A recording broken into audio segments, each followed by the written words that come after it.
একটা হয়েছে। আসলে জাস্ট মজা করতেছিলাম। চ্যাম্পিয়ন্স লিগের কোয়ার্টার ফাইনালের সেকেন্ড লেগের ম্যাচটা কিন্তু অলরেডি চলতেছে, যেখানে হাফ টাইম হয়েছে। হাফ টাইম শেষে কিন্তু রিয়াল মাদ্রিদ ম্যানচেস্টার সিটির এগেনস্টে 1 গোলে আগায় রয়েছে। এই ম্যাচটা সম্পর্কে যদি হাফ টাইম সম্পর্কে কয়েকটা কথা বলতে যাই, সেটা হচ্ছে হাফ টাইমে কিন্তু রিয়াল মাদ্রিদ মোটামুটি কাউন্টার অ্যাটাকে খেলতেছে, যেটা আমি ম্যাচ প্রিভিউতে বলছিলাম যে রিয়াল মাদ্রিদ কাউন্টার অ্যাটাকে খেলা ট্রাই করবে, আর ম্যানচেস্টার সিটি কিন্তু আপনার পজিশনাল ফুটবল খেলতে অনেকটা পজিশনাল ফুটবল খেলবে। সো এই ম্যাচেও কিন্তু আমরা একই ধরনের স্ট্র্যাটেজি, আমি যেটা বলছিলাম প্রায় একই ধরনের টেকনিকই কিন্তু দেখতেছি।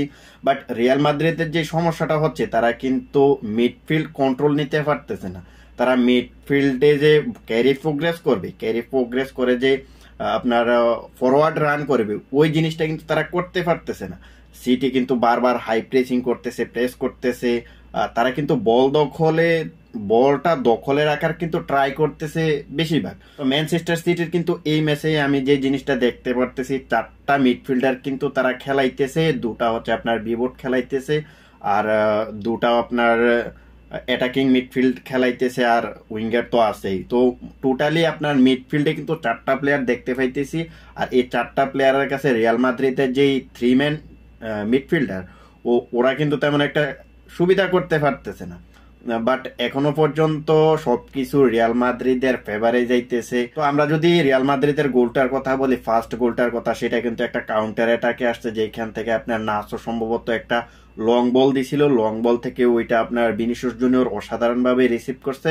দেন হচ্ছে আপনার হালকা একটা ড্রিবল করে, একজন প্লেয়ারকে ড্রিবল করে ফেদেরিকো বালবার্দেকে বলটা দেওয়া হয়েছে। তারপর ফেদেরিকো বালবার্দে একটা থ্রো পাসিং ক্রিয়েট করছিল ভিনিসিয়াস জুনিয়র একটা ক্রস করছে, সেইখান থেকে রদ্রিগো অসাধারণ একটা শুট নিয়েছিল, যেটা কিন্তু এডারসন ফার্স্ট টাইমে ফিরাই দিয়েছিল। বাট সেকেন্ড টাইমে কিন্তু আবারও শুটটা নিয়েছিল। ফার্স্ট টাচে যে শুটটা নিয়েছে ওইটা কিন্তু আর ঠেকাইতে পারে নাই আপনার এডারসন। সো এটা হচ্ছে ফার্স্ট গোলের যে সিনারিটা সেটা। সো আমরা যদি এখানে ম্যানচেস্টার সিটির যদি উইকনেসটা দেখি, তারা কিন্তু হাইলাইন ডিফেন্স খেলতেছে, যার কারণে বারবার কাউন্টার অ্যাটাকে শিকার হইতেছে। আর এটা তো আমি আগেই বললাম যে এই ম্যাচে সম্ভবত কাউন্টার অ্যাটাক বেশি হইতে পারে রিয়াল মাদ্রিদের কাছ থেকে। সো সেই জিনিসটাই কিন্তু হইতেছে। সো ফার্স্ট গোলটা যেটা, সেটা তো দেখলেন যে ওই রাইট সাইড থেকে ডানি কারবাহাল আপনার একটা লং বল ক্রিয়েট করছিল।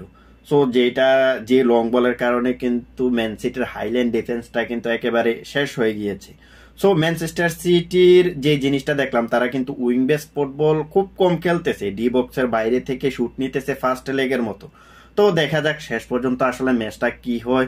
সো ম্যাচটা যেই গতিতে আগাইয়া যাইতেছে, সেই অনুযায়ী যদি বলতে চাই, তাহলে কিন্তু সবকিছু এখনো পর্যন্ত রিয়ালের পক্ষে আসতেছে।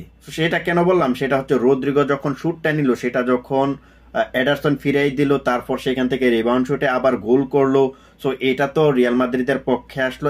এরপরে যদি আমরা ম্যান সিটির অ্যাটাকের কথা বলি, ফার্স্ট হাফে কিন্তু আর্লিং হল্যান্ডের একটা হেড বারে লেগে ফিরে আসছিল। কেভিন ডি ব্রুইনের কিছু অসাধারণ শুট কিন্তু রিয়ালের গোলকিপার সেভ দিছে। তো এখনো পর্যন্ত সবকিছু মিলিয়ে কিন্তু রিয়ালের ফেভারেই কিন্তু সবকিছু আসতেছে। তো জানি না বাকি যে 45 মিনিট আছে, ওই 45 মিনিটে রিয়ালের ভাগ্যে কি আছে। হয়তো ম্যানচেস্টার সিটির কোচ পেপ গার্দিওলা টেকনিকটা আবারও চেঞ্জ করতে পারে। তো দেখা যাক। তো এখনো পর্যন্ত রিয়াল মাদ্রিদ কিন্তু 1 গোলে আগাই রয়েছে। তো দেখি ম্যানচেস্টার সিটিকে হারাইতে পারে কিনা এই ম্যাচে। ওকে, বাই।